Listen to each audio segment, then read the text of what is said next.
My name is Amanda Maki, and my presentation is on environmental racism. Low socioeconomic individuals statistically bear the weight of industrial pollution. Not enough is being done by government, institutions, and society to mitigate this problem and create environmental equality. Where you live matters. 1/3 of low-income communities are home to hazardous waste facilities.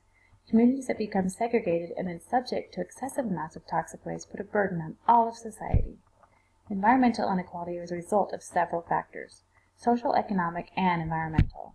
Groundwater and air pollution are not things that can be contained. As communities become closer in proximity, environmental hazards have a greater chance to affect more than just those in the direct area. Data supports higher amounts of economic, social, and environmental performance in communities that are more diverse and have a mixture of economic and social backgrounds. This short video from Khan Academy describes segregation and its consequences on the environment and communities. It's well worth the 4 minutes and 30 seconds it takes to watch. Is this ethical? No. Jobs and short-term economic gain are used as excuses to convince those in low-income areas that citing toxic hazards in their communities is a blessing. The long-term effects are economic gains for the owners of those businesses and lower market value for those who own homes in the area, along with substantially higher health issues, with little or no health care to combat that with. This also results in specific communities bearing most of the burden of green crimes. Can one segment bear the burden? No. Nothing that happens on the earth environmentally is without consequence. Low-income communities have far less access to health coverage. The costs associated with obesity, asthma, and other illnesses that are a direct result of toxic waste cost all of us in the end. Poor health affects job performance, educational performance, and all those things affect our economy and cost all of society. Introducing our experts. Dr. Deutsch, PhD, comes from a clinical perspective of treating the ramifications of environmental racism. Health difficulties, including physical and mental breakdowns, that can occur from toxic waste exposure are devastating. Learning the skills to increase physical and mental well-being when exposed to these conditions, as well as understanding the implications to become educated in fighting them and relocating away from them, are key in her field. Ms. Philippone approaches the subject from a social work perspective. She offers the ability to contribute research that can be impactful, demonstrating the ethical issues as well as the wider issues that occur from the lack of toxic waste management.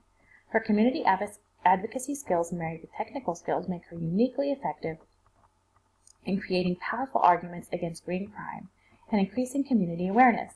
Ms. Philippone also has criminal justice experience so that she can direct social activism to affect real change in communities as well as the academic world. Green crimes are industrial acts that create various levels of violence towards the ecological stability of an area.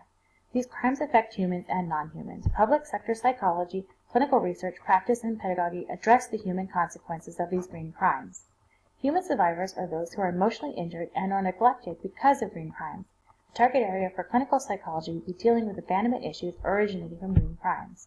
Victims of green crimes need palliative care accessible and as appropriate to their situation and done in their community.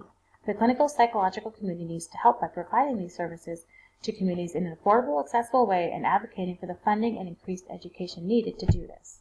The third area would be to change the way clinical psychologists are educated themselves, to include green crimes, how to treat them, advocate for them, research them, and analyze them. This field will require specialized training at a master's level so that it will be effective and meaningful. To learn more about this topic, please visit greencriminology.org. Green social work has been gaining momentum since the 1990s. Much of the research now indicates that a shift in education needs to occur specifically for social work. This means a better understanding of the vulnerabilities, suffering, and well-being of individuals in a community. The reasons are varied but include war, pollution, socioeconomic status, and natural disaster relocation. Social workers need to become educated so they can become active in policy and lawmaking on a local and international level. Social workers need to be leaders of developing social initiatives and understanding population groups affected and how to best serve these populations. To learn more about these green social work options, please visit the website at the bottom of the slide. There are several areas of concern of environmental justice. Defining what justice is in regards to the environment and getting consensus on what it will be is difficult. Changing and implementing policy is also challenging and time-consuming. The public needs to be informed in a way that is understandable and clear on how to make change. Industry will not be easy to convince to take on the challenges and costs of environmental reform, which can be expensive and get in the way of profit. Irregardless of these issues, things need to change. The overwhelming consensus from research for this presentation is there a need for in-depth understanding of the impact of environmental racism, problem identification, facilitation of a voice, lobbying for policy creation, identification of solutions both for communities and individuals are needed. These all start with education and research. Thank you.